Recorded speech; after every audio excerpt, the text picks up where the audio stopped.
Welcome to your online class of Learning Forum. Today we study about the subject biology of class 10th. Now chapter 6, life process. Chapter 6,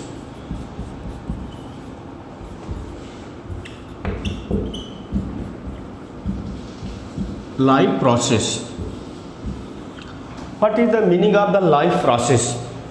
Life process is the process of the body which are the essential of the body and require for energy is known as the life process, which are the necessary to perform all basic function of the body like respiration, digestion, excretion, circulation, etc. These are the basic requirement of the body which are the necessary for life is known as the life process. जितनी भी process body में हो रही हैं जो हमारे life के लिए आवश्यक होती हैं उन्हीं को हम लाइफ प्रोसेस बोलते हैं। इस लाइफ प्रोसेस में ढेर सारे एक्टिविटी परफॉर्म होते हैं, जैसे suppose that digestion, second respiration, now circulation, excretion, etc. These are the basic of the life process. So now we study in a class 10th 4 topic. First is the digestion, second respiration, third circulation, and fourth is the excretion. Now we study one by one. Now first is the digestion. So we start about the digestion. Now first is the definition of the what is the nutrition. Nutrition is the obtaining of the food. Obtaining of the food which are the requires are essential for obtaining the energy is known as the nutrition. So nutrition provide different type of the nutrient like carbohydrate, protein, vitamin, minerals, fat, etc. So now nutrition of type of the nutrition, तो type of the nutrition में now mode of nutrition. तो now nutrition are classified into two types. First is the autotrophic nutrition, second is the heterotrophic nutrition. Now heterotrophic nutrition are divided into 3 parts: saprophytes, parasite and holozoic. Now first is the autotrophic nutrition. Autotrophic nutrition means all green plants which prepare their own food is known as the autotrophic. Auto means self, trophic means nutrition. तो autotrophic means those organism which prepare their own food is known as the autotrophic. ऐसे कोई भी organism जो अपना भोजन self prepare करता है, self बनाता है, उसे बोलते हैं ऑटोट्रॉफिक न्यूट्रिशन या ऑटोट्रॉप्स, और इस प्रोसेस को बोलते हैं ऑटोट्रॉफिक न्यूट्रिशन. इसमें जितने भी ग्रीन प्लांट्स हैं जिनमें क्लोरोफिल पाए जाते हैं उन सबको क्या बोलते हैं? Autotrophic nutrition. फॉर एग्जांपल, इसके एग्जाम्पल क्या होगा? प्लांट. कौन से plant? All green plant which have the chlorophyll. All green plant, जितने भी ग्रीन प्लांट्स होते हैं वो सब ऑटोट्रॉफिक न्यूट्रिशन के द्वारा, ऑटोट्रॉफिक प्रोसेस के द्वारा अपना भोजन प्रिपेयर करते हैं और उन प्लांट्स को क्या बोलते हैं?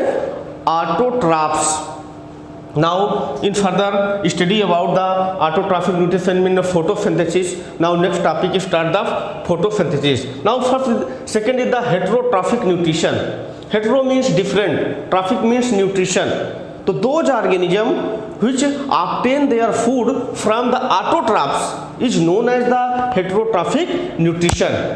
ऐसे कोई भी ऑर्गेनिज्म जो अपना भोजन सेल्फ प्रिपेयर नहीं करता है, वो दूसरों पर डिपेंड होते हैं, उनको क्या बोलते हैं? हेटेरोट्रॉप्स. और इस प्रोसेस को बोलते हैं हेटेरोट्रॉफिक न्यूट्रिशन. तो ऐसे ऑर्गेनिज्म डिफरेंट टाइप के होते हैं जो अपना भोजन डिफरेंट तरीके से लेते हैं. उन डिफरेंट तरीके लेने के कारण इनको हम 3 भागों में डिवाइड करते हैं mainly. First is the saprophytes, second is the parasite, and third is the holozoic. तो now saprophyte, ऐसे ऑर्गेनिज्म जो अपना भोजन डेड और डीके मटेरियल से लेते हैं उनको बोलते हैं saprophyte nutrition. Saprophyte nutrition means all organism which obtain their food from dead and decay materials is known as the saprophyte. Like the mushroom. Mushroom क्या कहाँ पाए जाते हैं? मशरूम जनरली जो लकड़ी फट जाते हैं बारिश के महीने में उनमें निकल आते हैं मशरूम.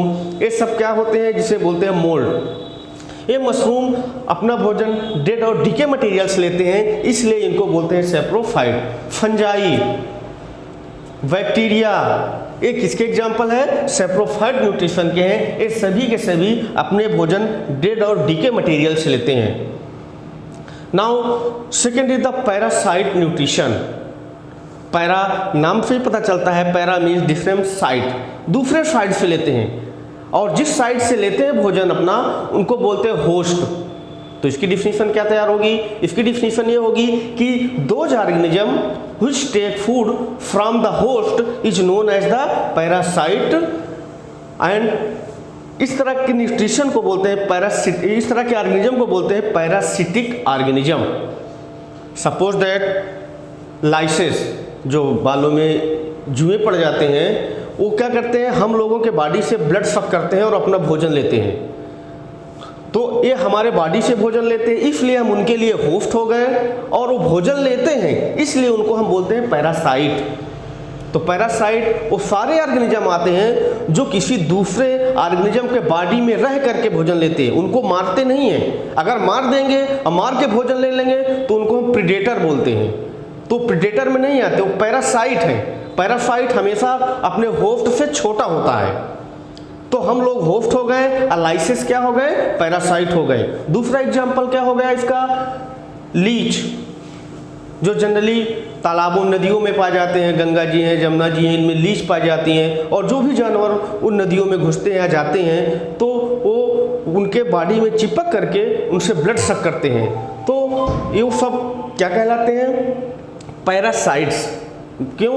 क्योंकि they obtain food from other organism. और पैरासाइट न्यूट्रिशन में अब दो प्रकार के होते हैं. एक होते हैं एक्सोपैरासाइट,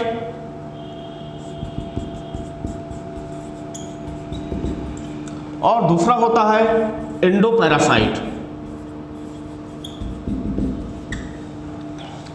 एक्सोपैरासाइट ऐसे पैरासाइट्स जो किसी होस्ट के बाहरी सरफेस पर रह करके उनसे भोजन लेते हैं उनको बोलते हैं एक्सोपैरासाइट. लाइक लाइसेस, लीच, अभी आपने अभी एग्जांपल हमने दिया कि एक्सोपैरासाइट. क्यों? क्योंकि हमारे बॉडी के बाहरी सरफेस पर रह करके, चिपक करके, या हमारे बॉडी पे रह करके वो भोजन लेते हैं लगातार, इसलिए हम उनको बोलते हैं एक्सो. एक्सो मीन्स बाहर, हमारे आउटर सरफेस से भोजन लेते हैं. तो इसके एग्जाम्पल क्या हो जाएगा? एग्जाम्पल लाइसेस, लीच, ये एग्जाम्पल है exoparasite. Now next is the endoparasite. Endo means अंदर. तो those parasites which obtain their food from the host which live inside the body. शरीर के अंदर रह करके भोजन लेते हैं. जब शरीर के अंदर रह करके भोजन लेते हैं तो ऐसे पैरासाइट्स को क्या बोलते हैं हम? एंडोपैरासाइट. जैसे टीनिया सोलियम, ये टीनिया सोलियम, प्लाज्मोडियम जो मलेरिया डिजीज काज करता है, वो प्लाज्मोडियम हमारे ब्लड में रहता है और हमारे ब्लड को लगातार खाता रहता है. इस तरह जो बोलते हैं कि पेट में कीड़े पड़ गए, वो पेट में कीड़े क्या होते हैं? वो पेट में कीड़े जो होते हैं वो हमारे बॉडी से लगातार न्यूट्रिशन लेते रहते हैं. तो उन न्यूट्रिशन लेने के कारण हम उनको क्या बोलते हैं? एंडोपैरासाइट. तो टीनिया सोलियम हो गया, लीवर फ्लूक हो गया, ये सब क्या होकर आते हैं? एंडोपैरासाइट में आते हैं. हमारे बॉडी के अंदर रह करके, शरीर के अंदर रह करके ये वो अपना भोजन लेते हैं. इनको हम बोलते हैं parasite, endoparasite. Now next is the holozoic nutrition. तो होलोजोइक न्यूट्रिशन किनको बोलते हैं? किस टाइप के न्यूट्रिशन होते हैं ये? होलो मीन्स ऐसे ऑर्गेनिज्म जो किसी दूसरे ऑर्गेनिज्म, किसी तरह भोजन ले करके और वो भोजन को डाइजेस्ट करते हैं. और डाइजेशन के द्वारा अपना भोजन लेते हैं, उनको बोलते हैं होलोजोइक न्यूट्रिशन। ये सब डाइजेस्टेड फूड लेते थे, इनमें डाइजेशन की प्रोसेस नहीं होती थी। डेड और डिके मटेरियल से भी न्यूट्रिएंट्स लेते थे, पैरासाइट भी हमारे बॉडी से न्यूट्रिएंट्स लेते हैं और इनको डाइजेशन की जरूरत नहीं होती है। लेकिन होलोजोइक न्यूट्रिशन में ऐसे सारे ऑर्गेनिज्म आ जाएंगे जो भोजन लेने के बाद अपना उस भोजन का डाइजेशन करते हैं, भोजन का डाइजेशन से न्यूट्रिएंट ऑब्टेन करते हैं, उनको बोलते हैं होलोजोइक न्यूट्रिशन। जैसे हम लोग हैं, हम लोग क्या करते हैं, पहले खाना खाते हैं, खाना खाने के बाद उसका डाइजेशन होता है, डाइजेशन के बाद हम न्यूट्रिएंट्स लेते हैं। इसलिए हम लोग सब किस में आते हैं, होलोजोइक न्यूट्रिशन में। जितने भी कैटल्स होते हैं, बफेलो, काऊ, गोट, ये सब होलोजोइक न्यूट्रिशन में आते हैं। अमीबा भी होलोजोइक न्यूट्रिशन में आता है। क्यों? क्योंकि अमीबा भी बाहर से फूड लेता है और अपने शरीर के अंदर ले जा करके उसका डाइजेशन करता है और डाइजेशन के द्वारा वो न्यूट्रिएंट्स लेता है। इसलिए ये सारे के सारे ऑर्गेनिज्म क्या कहलाते हैं, holozoic organism. Now autotrophic nutrition. Autotrophic nutrition definition पहले ही आपने बता दिया, फिर से सुन ले डिफिनेशन। ऑटोट्रॉफिक न्यूट्रिशन ऐसे ऑर्गेनिज्म या ऐसे कोई भी प्लांट जो अपना भोजन सेल्फ प्रिपेयर करता है फोटोसिंथेसिस प्रोसेस के द्वारा, उसे बोलते हैं ऑटोट्रॉफिक न्यूट्रिशन। तो now we study about the photosynthesis. Photosynthesis, what is the photosynthesis? तो photosynthesis is the biological process or a process of the body. It is a process in which the green plant prepare their own food by taking carbon dioxide, water, sunlight in the presence of the chlorophyll is known as the photosynthesis. तो photosynthesis के लिए चार चीज़ों की requirement होती है। First is the chlorophyll, second is the sunlight, third is the water और fourth is the carbon dioxide. तो chlorophyll, sunlight, water, carbon dioxide, इन चार चीज़ें जब तक हमें अवेलेबल नहीं होगी तब तक कोई भी ऑर्गेनिज्म अपना भोजन सेल्फ प्रिपेयर नहीं कर पाता। हम लोग अपना भोजन सेल्फ क्यों नहीं प्रिपेयर कर पाते? हम अपना भोजन सेल्फ इसलिए नहीं प्रिपेयर कर पाते, क्यों? क्योंकि हमारे पास इन चार में से तो तीन चीज़ अवेलेबल होती है। सनलाइट भी हमें मिल जाती है, पानी भी हम खूब पीते हैं, कार्बन डाइऑक्साइड किस समय दिखता भी है इन्वायरमेंट में, देख भी रहे हैं। तो कार्बन डाइऑक्साइड, वाटर, सनलाइट, ये सारी चीज़ें हमें मिल जाती हैं, लेकिन हमारे पास क्या नहीं है? क्लोरोफिल नहीं है। ये क्लोरोफिल किस में पाए जाते हैं? ये केवल प्लांट में ही पाए जाते हैं। इसी के कारण क्लोरोफिल प्लांट में पाए जाने के कारण ही प्लांट अपना भोजन सेल्फ प्रिपेयर करता है। हम लोग अपना भोजन सेल्फ प्रिपेयर नहीं कर पाते हैं, इसीलिए प्लांट को हम क्या बोलते हैं? ऑटोट्रॉफ्स। और फोटोसिंथेसिस के लिए इनमें से चार में से दो मटेरियल ऐसे होते हैं, चूंकि ये मटेरियल्स हैं, मटेरियल्स में आते हैं, इसलिए इनको क्या बोलते हैं हम? Raw material. Raw material. कई बार बोर्ड में क्वेश्चन पूछा गया है, name the raw material which are the essential for the photosynthesis. तो आंसर क्या होगा? Carbon dioxide and water. तो carbon dioxide and water is the essential raw material which require for the photosynthesis. ये दो raw materials में आते हैं। Now अब फोटोसिंथेसिस के लिए ये चार चीज़ें रिक्वायरमेंट होती हैं। तो ये एक बायोकेमिकल प्रोसेस है, या इसे बोलते हैं मेटाबॉलिक प्रोसेस। एक्चुअली में metabolic process means metabolic process उन सभी प्रोसेस को बोलते हैं, ठीक है, जो बॉडी में, इनको बोलते हैं केमिकल रिएक्शन। बॉडी में जितनी भी केमिकल रिएक्शंस होती हैं वो सभी के सभी मेटाबॉलिक प्रोसेस में आती हैं। मेटाबॉलिक प्रोसेस को दो भागों में डिवाइड करते हैं, एक को बोलते हैं एनाबॉलिक और दूसरे को बोलते हैं कैटाबॉलिक। तो मेटाबॉलिज्म ये एक मेटाबॉलिक प्रोसेस है, मींस केमिकल रिएक्शन के द्वारा ये प्लांट अपना भोजन तैयार करता है, इसलिए हम इसे क्या बोलते हैं? Metabolic process. मेटाबॉलिक प्रोसेस को दो भागों में डिवाइड है, कैटाबॉलिक और एनाबॉलिक। एनाबॉलिक में क्या होता है? एनाबॉलिक, एनाबॉलिक और कैटाबॉलिक, ये दो प्रोसेस होती हैं, किस में आते हैं? मेटाबॉलिक में। तो metabolic divide into two part, anabolic and catabolic. तो फोटोसिंथेसिस किस में आता है? Photosynthesis is a part of the anabolic. Means जिसमें एक न्यू मटेरियल सिंथेसाइज होता है, उनको हम बोलते हैं एनाबॉलिक प्रोसेस। जब सिंपल मॉलिक्यूल्स आपस में कंबाइन होकर के कॉम्प्लेक्स मॉलिक्यूल का फॉर्मेशन करते हैं तो उनको हम बोलते हैं एनाबॉलिक प्रोसेस। फोटोसिंथेसिस एक एनाबॉलिक प्रोसेस है। इस एनाबॉलिक प्रोसेस में वो कार्बन डाइऑक्साइड और वाटर के हेल्प से वो अपना भोजन सेल्फ प्रिपेयर करता है, मीन्स ग्लूकोज एक कॉम्प्लेक्स मॉलिक्यूल है उसको प्रिपेयर करता है, इसलिए इसे हम बोलते हैं एनाबॉलिक प्रोसेस। कैटाबॉलिक क्या होता है? कैटाबॉलिक मतलब डिवाइड करना। जब कोई कॉम्प्लेक्स मॉलिक्यूल्स होते हैं, उन कॉम्प्लेक्स मॉलिक्यूल को सिंपल मॉलिक्यूल में ब्रेक किया जाता है तो उस प्रोसेस को बोलते हैं कैटाबॉलिक प्रोसेस। नाउ तो फोटोसिंथेसिस किस प्रोसेस में आता है? Anabolic process. नाउ फोटोसिंथेसिस की केमिकल रिएक्शन क्या होगी? तो फोटोसिंथेसिस की केमिकल रिएक्शन होती है carbon dioxide plus water gives glucose plus oxygen plus water, किसके प्रेजेंस में? क्लोरोफिल और सनलाइट और क्लोरोफिल के प्रेजेंस में कार्बन डाइऑक्साइड और वाटर दोनों कंबाइन करके ग्लूकोज का फॉर्मेशन करते हैं, ऑक्सीजन निकालते हैं और ये वाटर निकालते हैं। अभी ये बैलेंस नहीं है, इसे बैलेंस करने के लिए हमें यहाँ पे 12 का मल्टीपल कर देना है, 6 कर देंगे। अब कितने ऑक्सीजन हो गए? 12 यहाँ से हो गए और 12 यहाँ से हो गए, 24 हो गए। 24 में 12 यहाँ पे हैं तो 12 6 यहाँ पे हो जाएंगे और 6 यहाँ पे हो गए। अब आप लोग सोच रहे होंगे कि जब वाटर हमने केमिकल रिएक्शन में लिया है, सब्सट्रेट के फॉर्म में हमने वाटर लिया है, तो वाटर बन क्यों रहा है? जब वाटर बन रहा है तो वाटर को लेने की ज़रूरत ही क्या पड़ी है?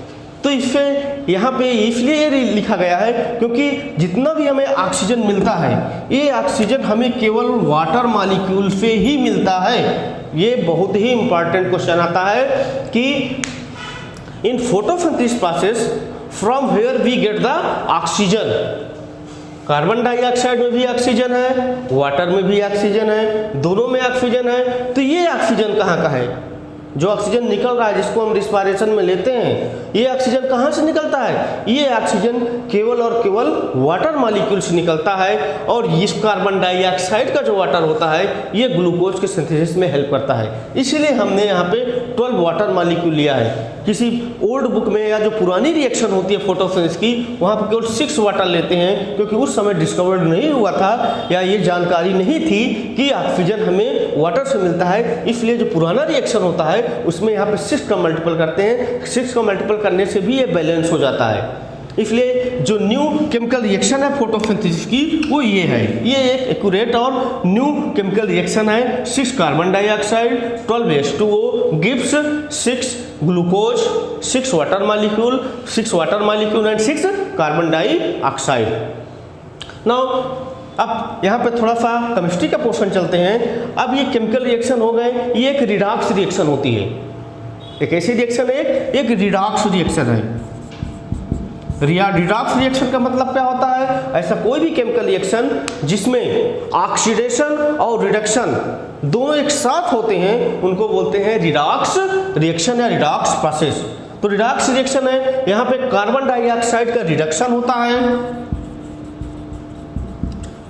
और वाटर का ऑक्सीडेशन होता है।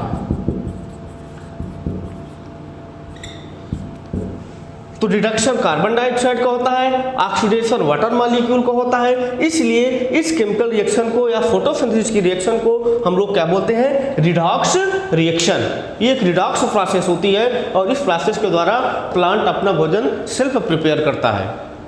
नाउ अब इसकी प्रोसेस क्या है, कैसे अपना भोजन सेल्फ प्रिपेयर करता है? तो इसको हम 3 भागों में डिवाइड करते हैं। First is the absorption of the sunlight by the chlorophyll. Chlorophyll के द्वारा सनलाइट को एब्जॉर्ब करना। तो सनलाइट क्लोरोफिल सनलाइट की एनर्जी को एब्जॉर्ब करता है और ये केमिकल रिएक्शन में और ये क्या करते हैं? केमिकल एनर्जी में कन्वर्ट कर देता है। इसलिए फोटोसिंथेसिस की एक दूसरी definition in sense of the chemistry में हम दूसरी डिफिनेशन दे सकते हैं कि photosynthesis is a process which convert light energy into chemical energy. Glucose क्या है? ग्लूकोज एक केमिकल मॉलिक्यूल्स है जिसके द्वारा हम एनर्जी ऑब्टेन करते हैं, एनर्जी लेते हैं, इसलिए ये केमिकल एनर्जी में कन्वर्ट कर देता है और उस ग्लूकोज से फिर अपने बॉडी में एनर्जी लेते हैं।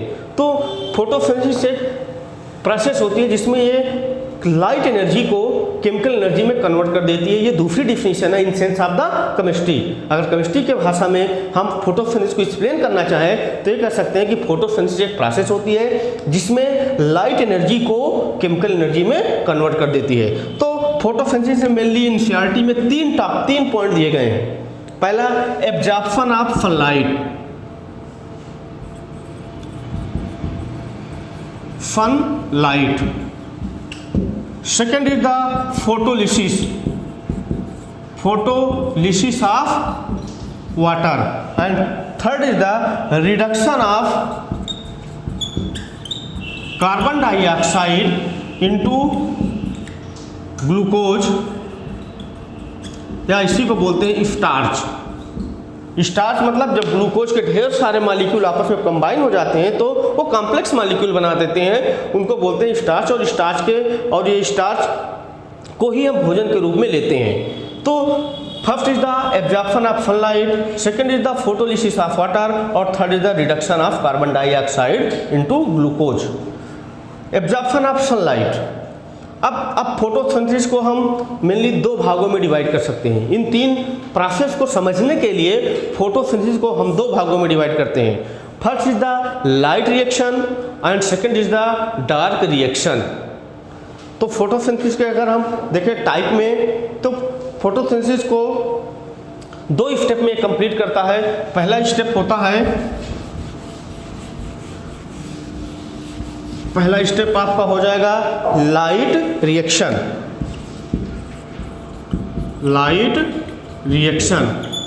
एंड सेकेंड स्टेप हो जाएगा डार्क रिएक्शन। तो वन बाय वन स्टडी करते हैं। तो सबसे पहले इनके बारे में थोड़ा सा जानकारी ले लेते हैं, फिर वन बाय एक्सप्लेन हम डिटेल में एक्सप्लेन करते हैं इसको। तो लाइट रिएक्शन मीन्स ऐसे रिएक्शन जो सनलाइट के प्रेजेंस में होती है। फोटोसिंथेसिस में जिसमें सनलाइट के प्रेजेंस में होती है उस रिएक्शन को हम बोलते हैं लाइट रिएक्शन। डार्क रिएक्शन का मतलब है यहाँ पे इन एब्सेंस ऑफ लाइट। ऐसे फोटोसिंथेसिस की प्रोसेस जो सनलाइट के एब्सेंस में होती है, सनलाइट या किसी भी लाइट के एब्सेंस में होती है रिएक्शन, उसको बोलते हैं डार्क रिएक्शन। यहाँ पे डे और नाइट की बात नहीं होगी, क्योंकि रात में भी लाइट रिएक्शन हो सकती है और रात में डार्क रिएक्शन दोनों हो सकते हैं। डार्क रिएक्शन दिन में भी हो सकते हैं और रात में भी हो सकते हैं। तो यहाँ पे दिन और रात से कोई मतलब नहीं है, यहाँ पे केवल प्रेजेंस ऑफ लाइट और एब्सेंस ऑफ लाइट से मतलब है। तो presence of light means light reaction, absence of light means dark reaction. रात में भी फोटोसिंथेसिस होता है। जैसे ग्रीन हाउस होते हैं, जो ग्रीन हाउस बनाते हैं, उन ग्रीन हाउस में क्या करते हैं, इलेक्ट्रिक बल्ब जला देते हैं। उन बल्ब के द्वारा ही वो प्लांट क्या करते हैं, इलेक्ट्रिक एनर्जी को एब्जॉर्ब करते हैं और फोटोसिंथेसिस प्रोसेस को परफॉर्म करते हैं। तो यदि हम कमरे में बल्ब जला दें, कोई गमला रख दें, उस गमले रखने के बाद लाइट जला दें, तो लाइट जलाने के बाद वो गमला आसानी से सर्वाइव कर जाएगा और उसमें जो प्लांट है वो प्लांट आसानी से फोटोसिंथेसिस प्रोसेस के द्वारा अपना भोजन प्रिपेयर कर सकता है। तो लाइट रिएक्शन के लिए लाइट चाहिए, डार्क रिएक्शन के लिए लाइट नहीं चाहिए। तो लाइट रिएक्शन और डार्क रिएक्शन दो स्टेप में होते हैं और ये दोनों स्टेप कहाँ पे होते हैं, ये दोनों स्टेप क्लोरोफिल में होते हैं।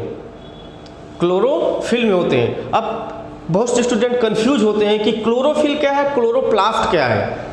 कहीं कहीं क्लोरोफिल लिखना होता है, क्लोरोप्लास्ट लिख देते हैं, कहीं पे क्लोरोप्लास्ट लिखना होता है तो क्लोरोफिल लिख देते हैं। तो ये दोनों में डिफरेंस होते हैं। क्लोरोप्लास्ट एक सेल ऑर्गेनेली है, जो क्लास 9th में पढ़ चुके हैं। प्लास्टिड क्या है, सेल ऑर्गेनेली, और प्लास्टिड का टाइप ही होता है chloroplast.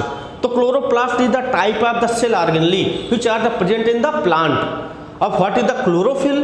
Chlorophyll is the green pigment, एक हरे रंग का मटेरियल होता है और ये हरे रंग का मटेरियल कहाँ पाया जाता है? क्लोरोप्लास्ट के अंदर पाया जाता है, जिसी के द्वारा ही फोटोसिंथेसिस होती है। तो क्लोरोफिल जो होता है वो एक पिगमेंट होता है। अब क्लोरोप्लास्ट क्या होता है?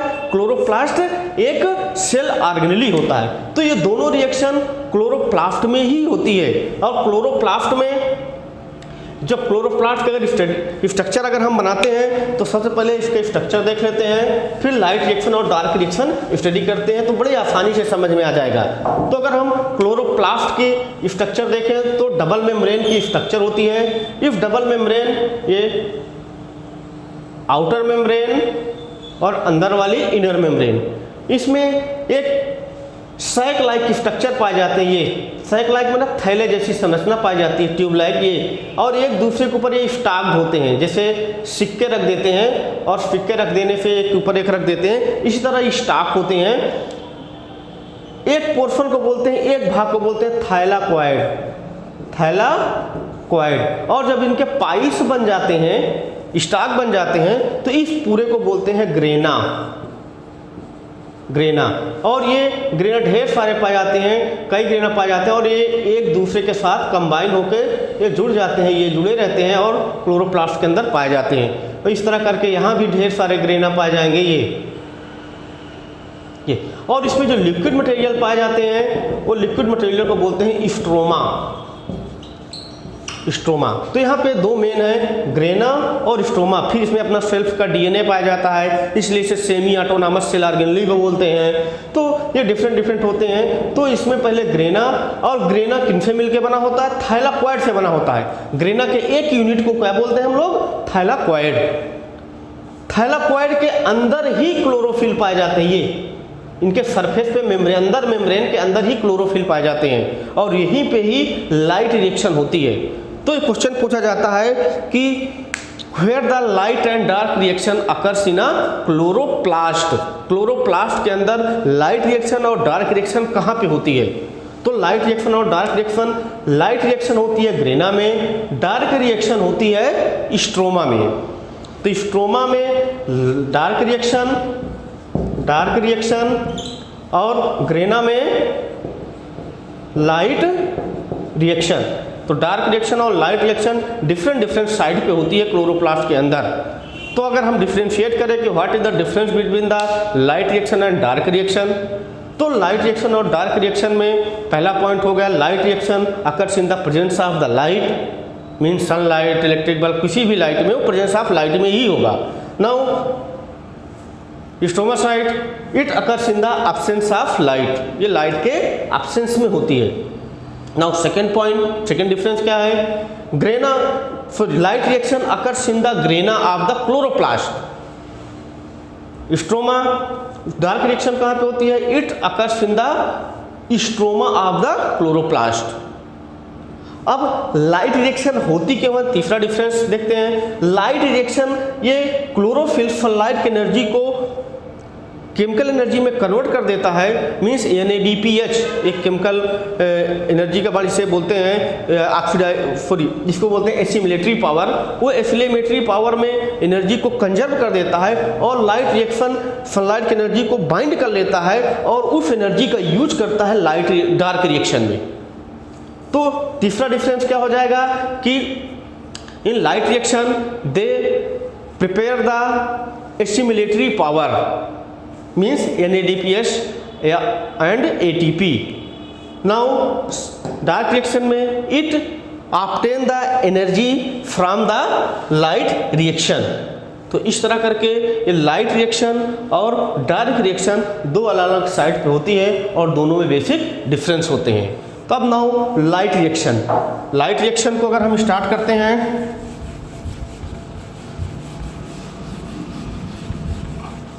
तो ये तो जान ही गए कि लाइट रिएक्शन कहाँ पे होती है। लाइट रिएक्शन कहाँ पे होती है? ग्रेना में। Very good. कहाँ पे होती है? ग्रेना में होती है। अब ग्रेना में लाइट रिएक्शन होती है तो ये सबसे पहले ये ग्रेना में ये सनलाइट की एनर्जी को एब्जॉर्ब करता है और क्लोरोफिल मॉलिक्यूल एक्साइटेड होकर के इलेक्ट्रॉन को ट्रांसफर करते हैं, और उस इलेक्ट्रॉन के ट्रांसफर के द्वारा वो क्या करते हैं? एनर्जी प्रिपेयर करते हैं। तो ग्रेना में लाइट रिएक्शन होती है और इसके द्वारा ये NADPH बनाते हैं। तो सबसे पहले लाइट रिएक्शन में absorption of sunlight, absorption of sunlight. Second is the photolysis of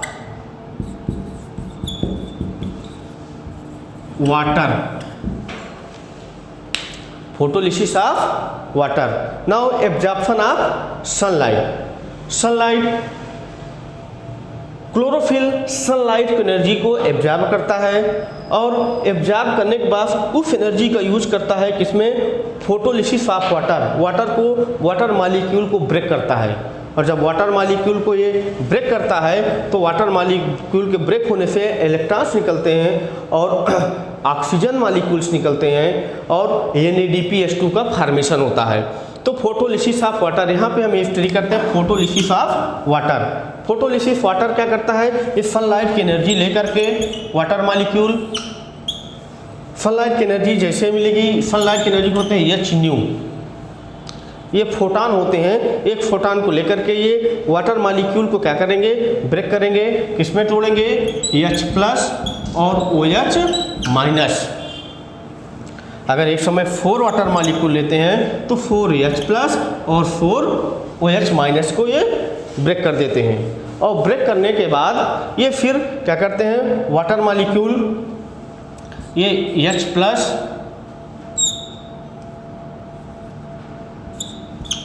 4OH- ये किस में कन्वर्ट हो जाता है,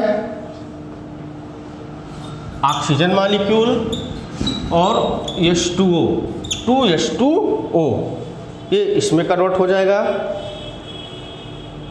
4H, ये 4H मॉलिक्यूल वाटर मॉलिक्यूल और 4 इलेक्ट्रॉन, ये एनर्जी रिच इलेक्ट्रॉन होते हैं। ये एनर्जी रिच इलेक्ट्रॉन जो होते हैं वो क्या करते हैं, NADPH2 और ATP का फॉर्मेशन करते हैं और इसी को बोलते हैं एसिमिलेटरी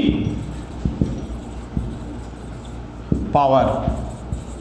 तो मेन एम होता है लाइट रिएक्शन का एसिमिलेटरी पावर का फॉर्मेशन करना, एसिमिलेटरी मॉलिक्यूल, एसिमिलेटरी ये NADPH2 और ATP का सिंथेसाइज करना।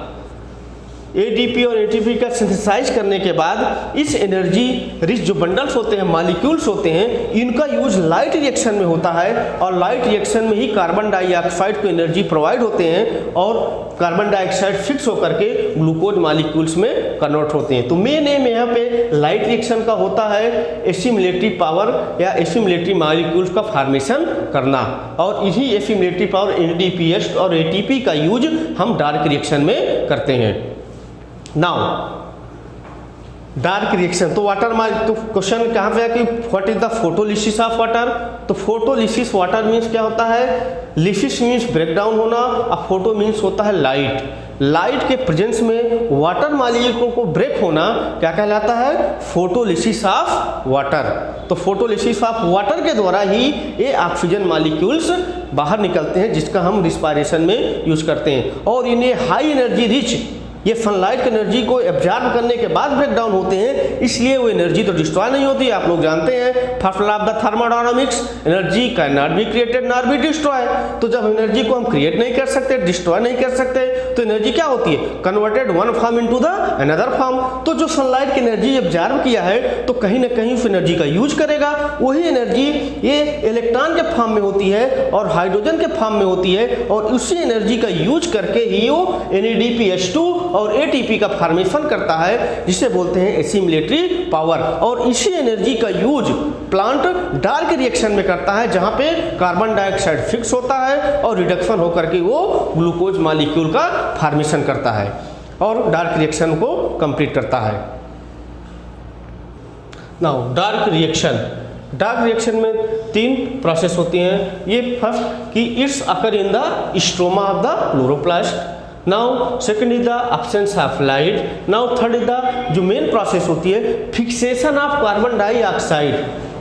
कार्बन डाइऑक्साइड को एटमॉस्फेयर से फिक्स करता है और उसे किस में कन्वर्ट कर देता है, ग्लूकोज में। ये प्रोसेस होती है डार्क रिएक्शन में और कार्बन डाइऑक्साइड को फिक्स कर देता है ग्लूकोज मॉलिक्यूल्स में।